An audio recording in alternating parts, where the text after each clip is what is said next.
మాజీ మంత్రి, బీసీ నేత విడదల రజని పట్ల చిలకలూరుపేట రూరల్ సీఐ సుబ్బానాయుడు అనుచితంగా ప్రవర్తించడం సరికాదని టీటీడీ మాజీ చైర్మన్ భూమన కరుణాకర్ రెడ్డి అన్నారు. తిరుపతిలో ఆయన మాట్లాడుతూ రౌడీయిజం రాజ్యమేలుతోంది అన్నట్టుగా కూటమి పాలన సాగుతోందని తెలిపారు.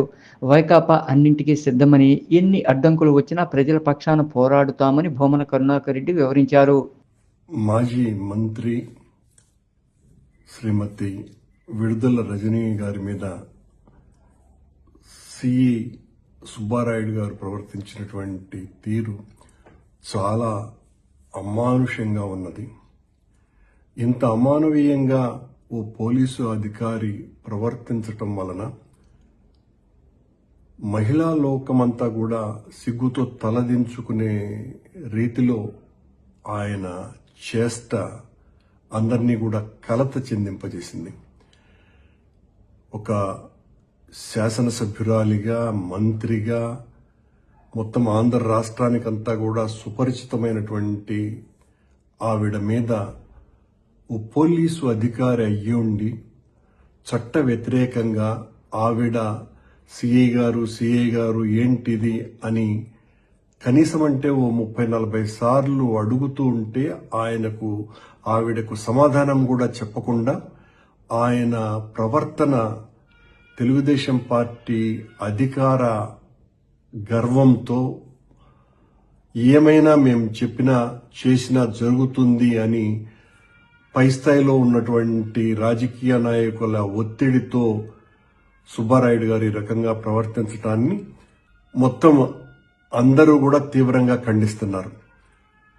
ఇది చాలా సిగ్గుపడాల్సినటువంటి విషయం. ప్రభుత్వంలో ఉండి బాధ్యతాయుతమైనటువంటి ఒక ఉద్యోగం చేస్తూ చట్టం విధులు అన్నీ తెలిసినటువంటి వ్యక్తి రాజకీయ నాయకుల ప్రాపకం కోసమని వాళ్ల అండదండలు చూసుకొని వాళ్లకు మేళ్లు చేయించాలా అన్నటువంటి ఆలోచనతోటి సుబ్బారాయుడు గారు ఈ రకంగా చేయటంని తీవ్రంగా ఖండిస్తున్నాం. ఇలాంటి చర్యలు పునరావృతం కాకూడదు. ఇవన్నీ కూడా రెడ్ బుక్ రాజ్యాంగంలో భాగమనే ఖచ్చితంగా అనుకోవాల్సినటువంటి పరిస్థితి. లేకపోతే ఒక మాజీ మంత్రి గారి మీద, అందులోనూ ఒక బీసీ మహిళ మీద ఓ చిన్న స్థాయి పోలీసు అధికారి అయినటువంటి సుబ్బారాయుడు గారు కారు దగ్గర ఆయన ప్రవర్తన కూడా ఎంత అనుచితంగా ఉన్నది.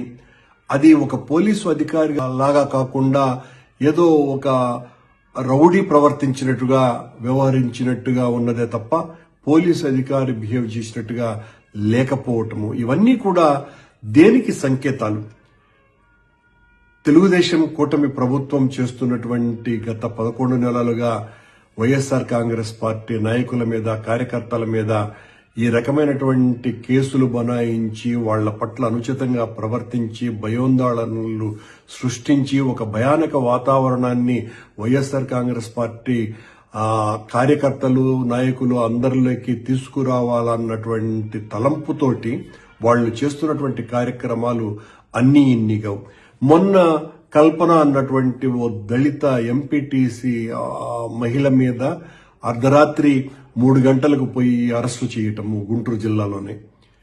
ఇలా మహిళలను చూడటం లేదు, చిన్నపిల్లల్ని చూడడం లేదు, విద్యార్థుల్ని చూడడం లేదు. ఎవరైనా కూడా తమరిని ప్రశ్నించినారు అంటే తట్టుకునేటువంటి పరిస్థితుల్లోనే లోకేష్ బాబు గారు గాని, చంద్రబాబు నాయుడు గారు గాని ఉండకపోవటం చాలా ఆశ్చర్యంగా ఉన్నది. ఎంతో కాలం సాగవివన్నీ కూడా ప్రజలందరూ కూడా గమనిస్తున్నారు.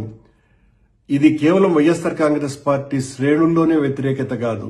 మొత్తం ఆ వీడియోలు చూసినటువంటి ప్రతి ఒక్క తెలుగు హృదయము కోపంతో రగిలిపోతున్నది, ద్రవించిపోతున్నది. ఏమిటి ఈ రకంగా జరుగుతున్నది అనే ఆవేదనతో వాళ్ళందరూ కూడా చర్చించుకుంటున్నారు.